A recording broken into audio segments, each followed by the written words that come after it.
Yo, il est toujours pas prêt. Moi j'ai mis à tourner. Tu sais comment il s'appelle l'auteur du coup? Il s'appelle Hey. Yo tout le monde, bienvenue sur cette toute nouvelle vidéo sur la chaîne YouTube Game Trotter. Nous sommes Pierre-Louis et Julien et aujourd'hui nous allons parler de Mini Rogue, un petit jeu d'exploration de donjons en solo ou à 2 joueurs. C'est parti. Let's go. Mini Rogue est un jeu édité chez Nuts Publishing qui se joue de 1 à 2 joueurs. Soit vous le jouez en solo, soit vous le jouez en 2 joueurs coopératifs. C'est un jeu de Pablo Di Stefano et de Gabriel Gendron. Qu'est-ce que c'est Mini Rogue? C'est un jeu qui fait la part belle au jeu de rôle. C'est tout à fait ça. Thématiquement, vous allez vous déplacer dans un donjon. C'est un dungeon crawler. Exactement. Avec un système de vérification de ce que vous tentez au dé. C'est ça, en fait vous allez parcourir différentes salles représentées par des cartes face cachée qu'il va falloir que vous découvriez au fur et à mesure de votre avancée. Et vous allez devoir descendre des étages jusqu'à arriver au 4e pour battre le boss final, sachant qu'à chaque fin d'étage, il y a également un boss. Votre but, c'est de récupérer le sang dog. Les restes dog. Les restes dog. C'est ça. C'est le but ultime de Mini Rogue.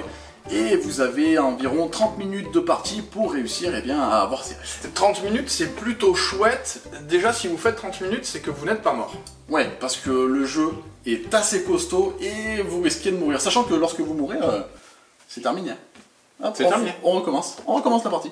Ça se rejoue bien? Ça se rejoue très très bien. En fait, le principe du jeu, c'est aussi d'avoir une bonne rejouabilité. Comme vous avez des cartes qui vont vous former le donjon, à chaque étage, vous allez prendre des cartes potentiellement différentes, à des emplacements différents, et vous allez essayer d'explorer au mieux. Attention quand même à la rejouabilité, parce qu'à force de faire des étages et de parcourir des salles, au fur et à mesure des parties, il n'y a pas 36 000 cartes, vous allez rejouer des cartes que vous avez déjà jouées, c'est normal. Votre but, c'est de vous préparer au mieux et de préparer votre personnage. Des personnages de départ, vous en avez 4 différents, avec des caractéristiques légèrement asymétriques. C'est ça, vous avez par exemple le mage, le chevalier, comme dans les jeux de rôle en fait. Un pouvoir qui par contre est complètement asymétrique, qui va vous permettre de l'activer et de, par exemple, passer une salle alors qu'elle vous gênait un petit peu. C'est ça, parce qu'en fait dans le donjon vous allez rencontrer plein de trucs différents. Vous allez rencontrer des monstres, vous allez rencontrer des pièges, vous allez rencontrer des marchands qui traînent là, dans les petits dédales du donjon. Potentiellement vous allez dépenser votre art pour vous équiper de la meilleure manière possible et peut-être essayer de gagner aussi des niveaux qui vont vous permettre de jeter plus de dés. Exactement, système d'XP, système de loot, de matériel et de potions, etc. On est dans un jeu de rôle en version mini et c'est extrêmement bien fichu. C'est un vrai casse-tête, c'est un vrai puzzle. Lorsque vous allez jouer en solo ou à 2 joueurs, vous allez être obligé de communiquer à 2 joueurs justement pour essayer de trouver la meilleure technique et la meilleure stratégie pour descendre. Oui, parce que quand vous jouez en solo, les monstres n'ont pas les mêmes points de vie que lorsque vous jouez à 2. Ils sont carrément plus forts. Ça c'est bien adapté aussi, selon à quel endroit vous allez le trouver dans votre expédition, dans votre exploration, ils n'auront pas les mêmes caractéristiques. Ouais, le jeu est vraiment bien fichu, mécaniquement ça marche très bien. En plus je trouve que c'est très beau. Il y a un parti pris sur les illustrations et tout ça. Qui c'est qui fait l'illustration? Un très bon illustrateur. Il est très bon. C'est aussi un des 2 auteurs qui s'occupe de faire les illustrations et il a fait un travail remarquable justement pour nous incorporer dans son univers. C'était long ce mot. Ouais. On vous raconte très rapidement ce qu'est Mini Rogue. On va pas rentrer dans les détails parce que sinon on va vous spoiler un petit peu ce que vous allez pouvoir rencontrer, comment ça fonctionne, etc. On veut pas trop vous spoiler, c'est vraiment un jeu à découvrir et à replonger après une fois que vous l'avez découvert. Donc on va pas vous dire comment ça se passe exactement, mais sachez qu'il y a un système d'icônes qui va vous rappeler ce que vous pouvez faire dans chaque salle et ou ne pas faire. C'est vraiment très bien fichu, la lisibilité elle est vraiment bien faite. Par contre il faut en amont l'apprendre. Complètement. C'est peut-être ça qui va donner un niveau de complexité au jeu, c'est sa lecture iconographique. Et vous allez souvent revenir potentiellement sur les règles pour savoir qu'est-ce que font les icônes que vous êtes en train de visualiser. Au moins durant les premières parties. Mais une fois que c'est acquis, la lisibilité, elle est vraiment top. Et ça se joue tout seul, ça se déroule tout seul. Au niveau de difficulté, moi j'ai été hyper surpris. Ça m'a mis une grosse claque parce qu'en fait c'est dur, mais pour de vrai c'est dur. Et on sent que le puzzle vous résiste. Vous allez essayer de tout donner.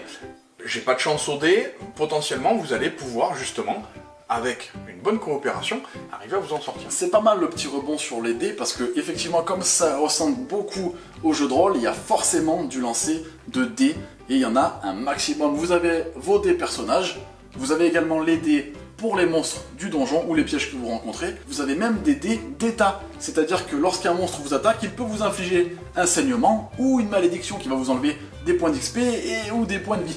Vous rajoutez des dés, c'est pas toujours positif, ça peut être justement des dés qui sont soit maudits, soit empoisonnés. C'est ça. Mécaniquement, c'est super fluide, justement, d'arriver à chaque tour, vérifier les actions au dé, et essayer de faire des tours très courts.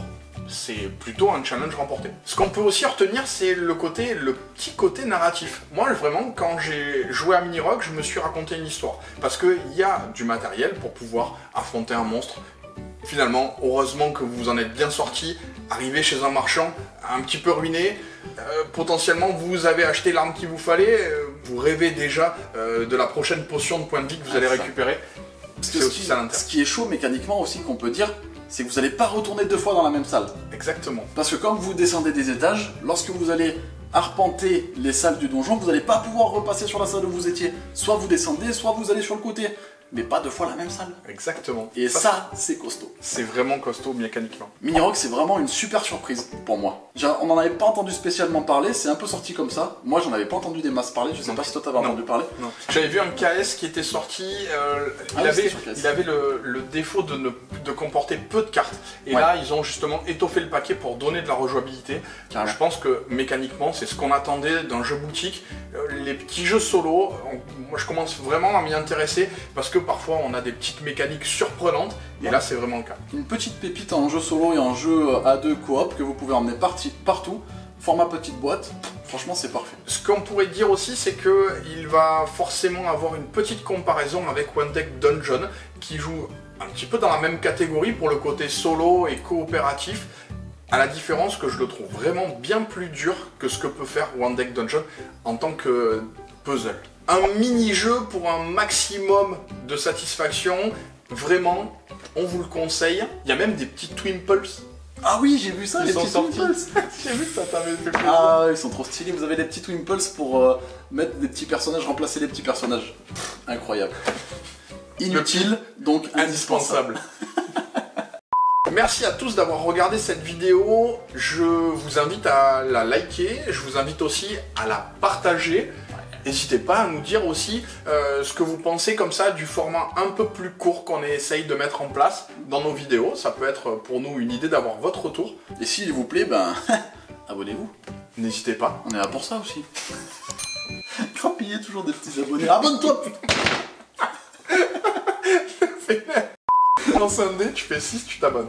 Ah putain, mais c'est bien ça comme système. Ah oui, c'est pas mal. Vous lancez un dé, si vous faites entre 3 et 6, vous vous abonnez. Ouais, une chance sur 2 de vous abonner. Et si vous faites entre 1 et 3, non, vous likez. Une chance sur 2. Et dites-nous en commentaire sur quel score vous êtes tombé, ça peut être drôle. On se retrouve très prochainement pour une prochaine vidéo. J'espère que Mini-Rogue, ça vous aura plu. Bravo à Nuts pour l'édition de ce jeu, c'est une sacrée pépite. Jouez bien. Jouez malin. Ciao.